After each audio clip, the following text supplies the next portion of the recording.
yang dilakukan oleh saudara Rosa Purbabekti. Apa yang dilakukan oleh penyidik KPK tersebut selain sangat intimidatif, tendensius, juga tidak bisa dilepaskan dari kepentingan politik di luarnya. Dalam panggung besar politik di Indonesia, apa yang terjadi tidak bisa dilepaskan dari sikap-sikap politik yang saya sampaikan sebagai Sekretaris Jenderal DPP PDI Perjuangan. Sikap kritis itulah yang menciptakan hadirnya rasa tidak senang dalam diri seseorang yang mengidentikan dirinya sebagai seorang raja. Pertama, penolakan terhadap kehadiran kesebelasan Israel dalam Piala Dunia U20 tahun 2023. Sikap resmi PDI Perjuangan berpijak pada konstitusi sejarah dan prinsip-prinsip kemanusiaan yang tertuang dalam Dasar-Sila Bandung.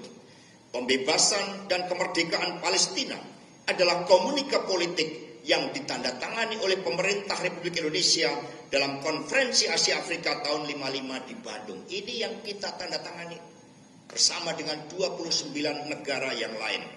Sikap ini terbukti benar. Akhirnya, bukan hanya Ibu Megawati Soekarno Putri dan PDI Perjuangan yang kokoh dalam prinsip, namun dunia pun kemudian mengutuk Israel atas kekejamannya di Gaza. Inilah Satyam Eva Jayate yang pertama, saudara-saudara sekalian. Kedua, sikap penolakan terhadap perpanjangan masa jabatan Presiden Jokowi atau penambahan masa jabatan 3 periode. Prinsip yang dipegang oleh Ibu Megawati Soekarno Putri adalah berpijak pada Undang-Undang Dasar Negara Republik Indonesia tahun 1945 pasal 7. Ini yang harus dijalankan dengan seluruh-seluruhnya, yang menyatakan bahwa masa jabatan presiden dan wakil presiden hanya 2 periode. Akhirnya seluruh masyarakat sipil, mahasiswa dan akademisi menolak hal ini. Dan inilah Satyam Eva Jayate yang kedua. Jadi Satyam Eva Jayate adalah kebenaran itu pasti menang.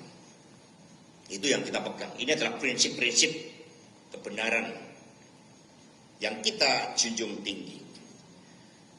Yang ketiga, ketika konstitusi dikebiri dan demokrasi terancam mati melalui keputusan MK nomor 90 tahun 2023, inilah abuse of power dengan menggunakan hukum dan diduga penuh dengan intimidasi dan penggunaan kekuatan kapital akibat campur tangan Presiden Jokowi dan Ketua MK saat itu Anwar Usman.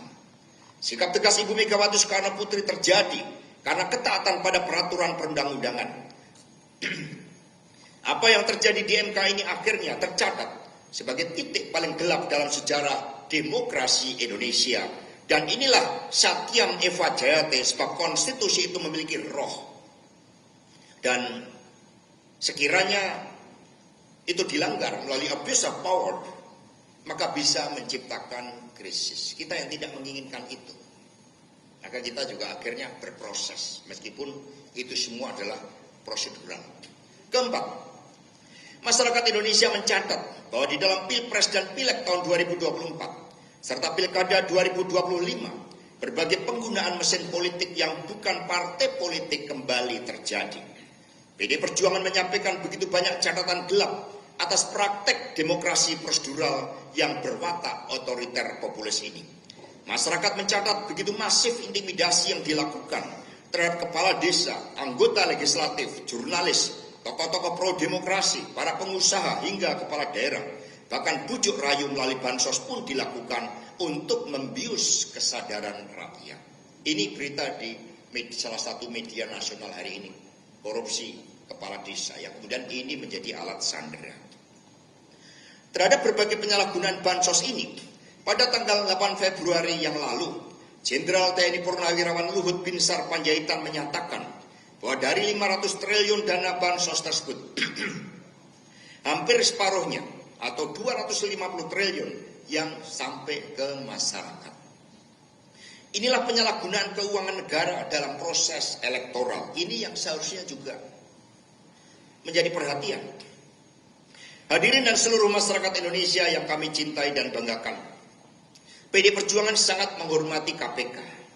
KPK punya misi mulia untuk memberantas korupsi dan menegakkan akhlak bangsa.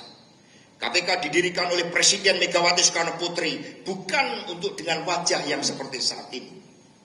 KPK seharusnya fokus untuk menangani kasus-kasus korupsi besar seperti illegal logging, kemudian tambang-tambang ilegal, judi online, narkoba, dan lain-lain yang diduga banyak melibatkan aparatur negara. PD Perjuangan dan seluruh rakyat Indonesia akan memberikan dukungan penuh terhadap KPK jika benar-benar memberantas korupsi pada kasus-kasus yang merugikan keuangan negara. Saya bukanlah pejabat negara. Tidak ada kerugian negara terhadap kasus yang ditujukan kepada saya ini.